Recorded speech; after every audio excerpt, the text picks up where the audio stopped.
రాజకీయాల్లో అరవింద్ కేజ్రీవాల్ తీరే సపరేట్. పాలిటిక్స్లోకి రావడంతోనే ఘన విజయం సాధించగా ఆ తర్వాత వెంటనే అసెంబ్లీని రద్దు చేసి కూడా ఆశ్చర్యపరిచారు. ఇప్పుడు తనపై నమోదైన ఢిల్లీ లిక్కర్ పాలసీ కేసులోనూ ఆయన తాజా వైఖరి కలకలం రేపుతోంది. రౌస్ అవెన్యూ కోర్టు కేసుని కొట్టేయగా సిబిఐ దానిపై హైకోర్టుకు వెళ్ళింది. అయితే ఈ పిటిషన్ని విచారించేటువంటి న్యాయమూర్తి స్వర్ణకాంత శర్మను బెంచ్ నుంచి తప్పుకోవాలని కోరారాయన. దానికి జడ్జి నిరాకరించడంతో తాను విచారణకు హాజరు కానని ప్రకటించారు. దీంతో అరవింద్ కేజ్రీవాల్ డిఫరెంట్ అప్రోచ్ మరోసారి చర్చనీయాంశంగా మారింది.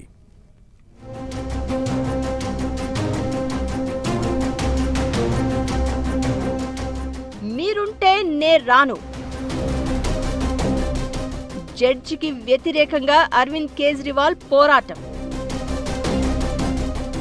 మరింత ముదిరిన కేసు విచారణ వ్యవహారం. ఇప్పటికే ఈ కేసులో తన తరపున తానే వాదించుకుంటోన్న కేజ్రీవాల్.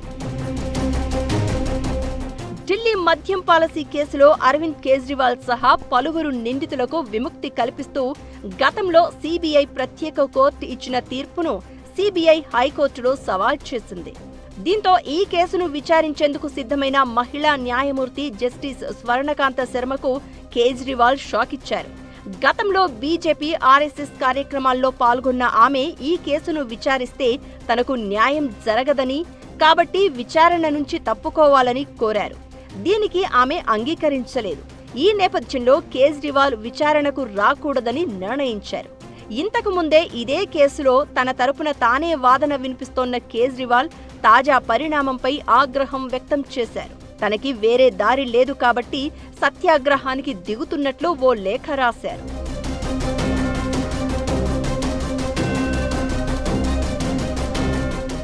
అసలు ఇక్కడ కేజ్రీవాల్ అభ్యంతరం ఏంటంటే బీజేపీ ఆర్ఎస్ఎస్ నేపథ్యం ఉన్న జడ్జి స్వర్ణకాంత శర్మ అని చెప్పడమే కాదు, రాజకీయంగా తనకి వ్యతిరేకంగా ఏదైనా తీర్పు వస్తే దాన్ని పార్టీకి ఆపాదించవచ్చనే వ్యూహమే కనిపిస్తోంది.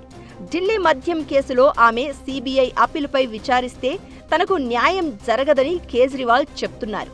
ఈ కేసు విచారణలో భాగంగా వ్యక్తిగతంగా కానీ న్యాయవాది ద్వారా గానీ కోర్టులో హాజరు కాబోను అని కేజ్రీవాల్ తేల్చేశారు. ఈ మేరకు ఆయన ఢిల్లీ హైకోర్టు న్యాయమూర్తి స్వర్ణకాంత శర్మకు లేఖ రాశారు. ఆ లేఖలో న్యాయమూర్తి నుండి న్యాయం లభిస్తుందని ఆశ కోల్పోయాను అని కేజ్రీవాల్ పేర్కొన్నారు. ఈ నేపథ్యంలో మహాత్మాగాంధీ చూపిన సత్యాగ్రహ మార్గాన్ని అనుసరించాలని నిర్ణయించుకున్నట్లు తెలిపారు.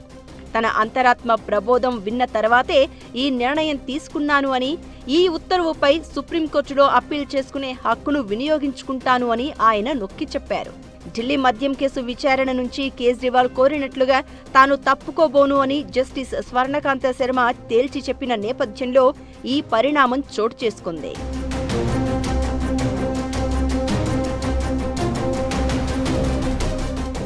ఆమె విచారణ నిష్పక్షపాతంగా ఉండదనే బలమైన సహేతుకమైన అనుమానం ఉందని కేజ్రీవాల్ తన పిటిషన్లో ఆరోపించారు.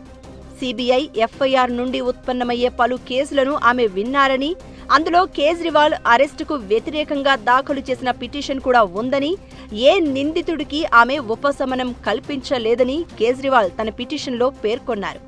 అయితే కేవలం అపోహలు లేదా నిరాధారమైన అనుమానాల ఆధారంగా న్యాయమూర్తి తప్పుకోవడం సాధ్యం కాదని ఆమె స్పష్టం చేశారు. ఇలాంటి ప్రయత్నాలు న్యాయ వ్యవస్థపై ప్రజల విశ్వాసాన్ని దెబ్బతీస్తాయని హెచ్చరించారు. ఈ క్రమంలోనే తాజా పరిణామం ప్రాధాన్యత సంతరించుకుంది.